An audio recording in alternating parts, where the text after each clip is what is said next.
going to talk about the plants in this border here, which I've never talked about before. But before we do that, I just noticed that we have very nice Campanula here.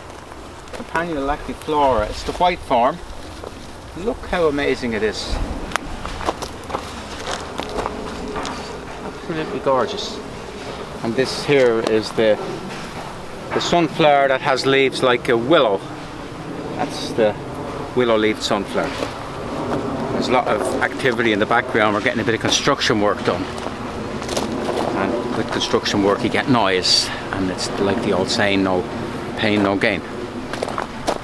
And as it happens, when I look, this is the Aralia.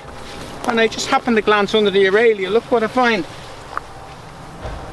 Campanula I didn't even know I had. That's Campanula glomerata alba. It's very nice. Seems to be happy enough there. We leave it alone. But this is the border we're going to talk about.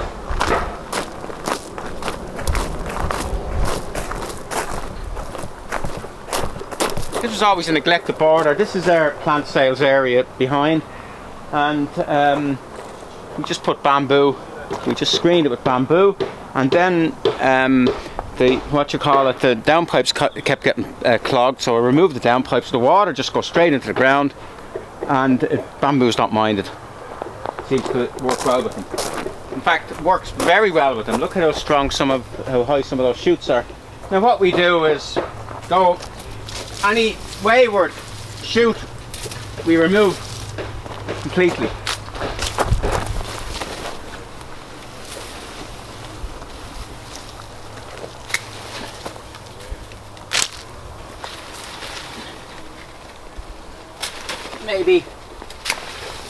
Maybe a little lower than that, but just to show you that you have to be in control.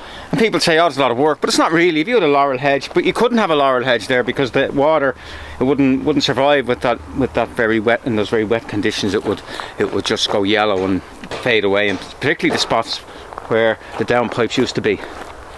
Now, as it happens, it turned out really well, this border. Except the Phlomis Samia, or Phlomis russeliana, it's a lot of leaf for not a lot of flower. That likes a more open situation, a drier situation. I think the soil is a bit rich for it. That's why you've got so much leaf. But we have had very good results with this Astrantia. Now, Astrantias didn't do well last year because they didn't like a very dry, warm summer. They like wetter conditions. And this is pink variety. It's actually called Astrantia Gay Pink. I don't know, is it the old-fashioned use of the word or the new-fashioned use of the word, but that's what it's called, Astrantia Gay Pink. And lovely. Now the thing about Astrantias, I find some of them their leaves get blotched after they flower, or at the end of the flowering. All you can do is cut them to the ground, and if they're in a wetted situation, they will regrow and reflower. So you get two goes with them. Next to it we have a dwarfish Shasta daisy, which is doing very well. It's at the outer edge of the bed, so maybe it's not getting water. It doesn't like the water too much, so it seems to be doing okay. And we have, and I'll just take a piece. We have a darker Astrantia. Now these are more popular, they sell better, but I think the lighter ones, I think they blend them better. Behind we have Persicaria, grown for its foliage, Red Dragon, loves the water, and a lush, very lush plant, and it loves the water. You can see how lush it is in the water. That's Inula magnifica.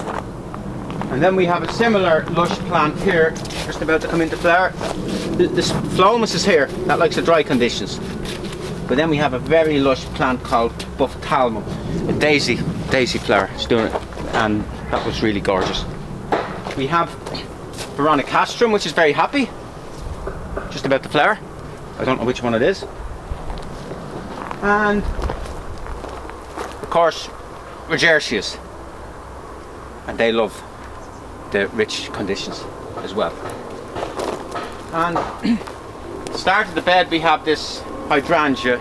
It's called Masja, and if we look at it closer, when the red hydrangeas go purpley if the soil is acidic. So here the soil is not really, it's in between, so it's getting half and half. Now if I was to throw a good lot of sulphur on or aluminium sulphate, it would go completely purpley, but I'm quite happy have it the way it is. Now this is, if you look across this bed, the sweep of this bed, this was a bed that was put together with bits and pieces. There was no particular effort put into it, and it's just turned out really well. So sometimes in gardening, stuff can just turn out right. When you turn your back for a while, you turn your back, and it's perfect.